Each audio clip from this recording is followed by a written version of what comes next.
మహిళా దినోత్సవ సందర్భంగా డిప్యూటీ సీఎం పవన్ కళ్యాణ్ గారిని ఒక 2 క్వశ్చన్లు అడగాలనుకుంటున్నాను. పవన్ కళ్యాణ్ గారు గత 5 సంవత్సరాలు ఊగిపోయి అరుస్తూ మహిళల కోసం ఎంత మాట్లాడారో మనం చూసాం. ఈ రాష్ట్రంలో జగనన్న ప్రభుత్వంలో 30,000 మంది మహిళలు అక్రమ రవాణా అయ్యారు, కేంద్ర నిఘా వర్గాలు చెప్పాయి అని చెప్పి పవన్ కళ్యాణ్ గారు మాట్లాడారు. మరి ఈరోజు మీరు అధికారంలోకి వచ్చారు కదా, ఆ 30,000 మంది ఎక్కడున్నారో కేంద్ర నిఘా వర్గాలు మీకు చెప్పలేదా? వాళ్ళని ఇంటికి తీసుకొచ్చి వదిలిపెట్టడానికి మీ ప్రభుత్వం ఏం ప్రణాళికలు చేపట్టిందో ఇంతవరకు ఏ రోజు డిస్కషన్ చేయలేదే. అంటే నీ రాజకీయం కోసం ఆడబిడ్డలను ఉపయోగించి అబద్ధపు ప్రచారం చేస్తూ జగనన్న మీద విషం చిమ్మాలనుకోవటం ఈ రాష్ట్రంలో ఉన్న మహిళలందరూ కూడా గుర్తిస్తున్నారని కూడా ఈ సందర్భంగా తెలియజేసుకుంటున్నారు. ఎందుకంటే మీరు ఒక మహిళా ద్రోహి.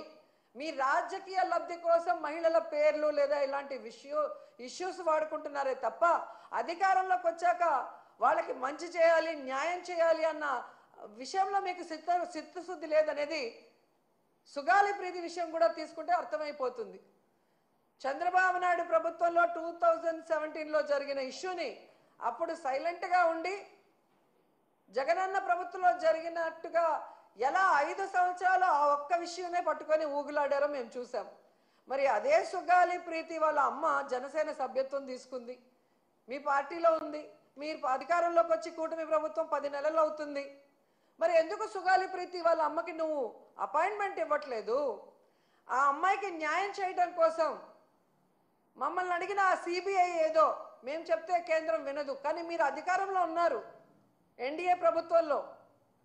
మరి కేంద్ర ప్రభుత్వం మీద ఒత్తిడి తీసుకొచ్చి ఎందుకు సుగాలి ప్రీతి కుటుంబానికి, సుగాలి ప్రీతికి ఆత్మకి శాంతి కలిగించి ఆ కుటుంబానికి న్యాయం చేయట్లేదు అని అడుగుతున్నా. కేవలం రాజకీయం కోసం వాడుకొని ఈరోజు వాళ్ళ తల్లికి అపాయింట్మెంట్ ఇవ్వకుండా అవమానించావని ఆ తల్లే చెప్తుందంటే మీరెంత మహిళా ద్రోహి అర్థమవుతుంది. వాలంటీర్లుగా ఉన్న ఆడపిల్లలందరూ నా అక్క చెల్లెళ్ళతో సమానం. వీళ్ళందరూ కూడా 5,000కి ఏమి వస్తుంది, 10,000గా వీళ్ళకి చేయిస్తాను అన్నావు.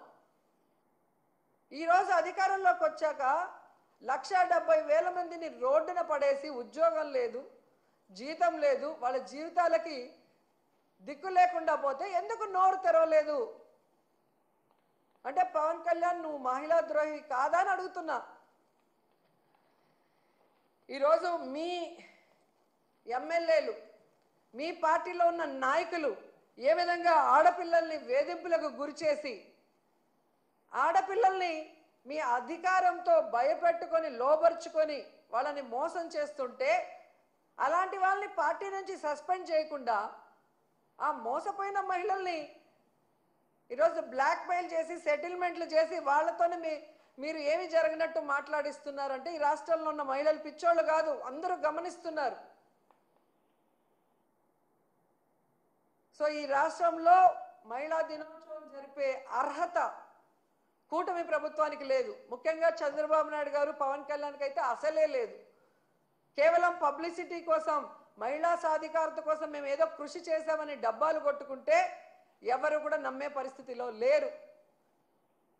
ఈ రాష్ట్రంలో మహిళలందరూ కూడా ఎదురు చూస్తున్నారు, ఎప్పుడెప్పుడు ఎన్నికలు వస్తాయా, మహిళల్ని మోసం చేసిన, మహిళల్ని దగా చేసిన, మహిళలకి వెన్నుపోటు పొడిచిన ఈ కూటమి ప్రభుత్వాన్ని కూకటి వేళ్లతో పెకిలించేయాలని ఎదురు చూస్తున్నారు.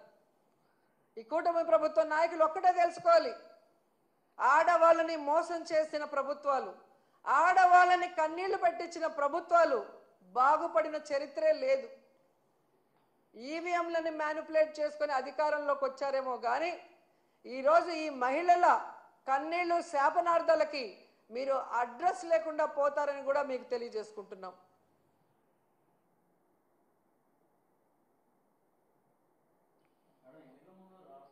పక్క రాష్ట్రాలలో కర్ణాటకలో కూడా ఫ్రీ బస్ అనౌన్స్ చేశారు, సక్సెస్ఫుల్గా రన్ చేస్తున్నారు. మరి మన రాష్ట్రంలో వీళ్ళు ఇచ్చిన వాగ్దానాన్ని ఎందుకు నెరవేర్చలేదు?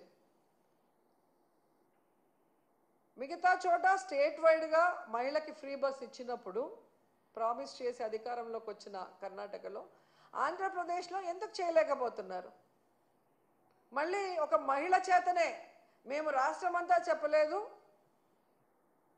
ఓన్లీ జిల్లా పరిధి వరకే అన్నారు. కనీసం మీ ఇంటి చుట్టే అని చెప్పి చెప్పకపోవటం అందరూ కూడా చూసి నవ్వుకుంటున్నారు. అంటే వీళ్ళు చేసిన తప్పులకి వీళ్ళు ఆన్సర్లు ఇవ్వరు, ఎవరో ఒకరిని బలిపశువులు చేయటం. ఆ మాట్లాడిన మహిళను చూస్తే నాకు జాలేసింది. గతంలో కూడా మీరు చూసారు, తెలుగుదేశం పార్టీలో పొగుడుకోవాలంటే వాళ్ళు వచ్చి కూర్చొని పొగుడుకుంటారు, సన్మానాలు చేసుకుంటారు. కానీ ఒకటి చేయలేనప్పుడు లేదా ఒక తప్పు జరిగినప్పుడు మహిళల్ని ముందుకు తోసి వాళ్ళతో ఏ విధంగా ఇతండంగా మాట్లాడిస్తారో మనం కళ్ళారా చూస్తున్నాం. సో మహిళలు ఈరోజు ఎంతో ఆశగా ఎదురు చూసిన ఫ్రీ బస్సు ఇవ్వకుండా ఇంకా డొంకతిరుడుగా మాట్లాడుతున్నారు. కాబట్టి ఖచ్చితంగా సరి అయిన సమయంలో మహిళలు బుద్ధి చెప్తారు. చాలా మాసాల్లో నవ మోసాల్ని నారా వారు తీసుకొచ్చి ఈరోజు ప్రజలకు అందిస్తున్నారు. మహిళలు ఈరోజు అంతర్జాతీయ మహిళా దినోత్సవ సందర్భంగా ఎక్కడ నలుగురు కలిసినా ఈ కూటమి ప్రభుత్వం మంచి ప్రభుత్వం కాదు, మహిళల్ని ముంచే ప్రభుత్వాన్ని గంటాపదంగా చెప్తున్నారు. అలాంటి సమయంలో చంద్రబాబు నాయుడు గారు ఆయన ప్రభుత్వం ఈరోజు మహిళా దినోత్సవాన్ని రాష్ట్ర వ్యాప్తంగా ఘనంగా చేయండి అని చెప్పడమే కాకుండా ఆయన పాల్గొంటున్నాడన్న విషయాన్ని కూడా ఇప్పుడే తెలిపారు. ఈరోజు ఆయన నేను సూటిగా అడుగుతున్నాను, మొన్న ఏదో మీటింగ్లో ఆయన చెప్పాడు, డైరెక్ట్గా కానీ ఇండైరెక్ట్గా కానీ వైఎస్ఆర్సీపీ వాళ్ళకి ఏ పని చేయొద్దని. అయ్యా చంద్రబాబు, మీరు వైఎస్ఆర్సీపీ వాళ్ళకే కాదయ్యా, టీడీపీ, జనసేన, బీజేపీ ఎవరైతే మీకు ఓట్లేశారో, టీడీపీ, జనసేన, బీజేపీ ఎవరైతే మీకు ఓట్లేశారో మీ కూటమి ప్రభుత్వం మహిళలకు కూడా మీరు ఏం మంచి చేసింది లేదు, వాళ్ళని కూడా మీరు నట్టేట ముంచి మోసం చేశారు అన్న విషయాన్ని ఈరోజు వాళ్ళు గుసగుసలాడుకోవటం వినమని కూడా ఈ సందర్భంగా తెలియజేసుకుంటున్నాను. అండ్ ఈరోజు సిగ్గు లేకుండా ఈ కూటమి ప్రభుత్వం తెగ ప్రచారం చేసుకుంటుంది పచ్చ ఛానళ్లలో. కూటమి ప్రభుత్వం అంట మహిళా సాధికారత కోసం ఎంతో కృషి చేసిందంట. అసలు మహిళా దినోత్సవాన్ని జరుపుకునే అర్హత ఈ కూటమి ప్రభుత్వానికి ఉందని నేను అడుగుతున్నా. అసలు మహిళా సాధికారత కోసం మీరు ఏం చేశారో చెప్పండి. ఈరోజు రాష్ట్రంలో చూస్తే ప్రతి గంటకి 70 మంది, ప్రతి రోజుకి 70 మంది మహిళలు, వృద్ధులు, చిన్నపిల్లల మీద అఘాయిత్యాలు జరుగుతున్నాయి.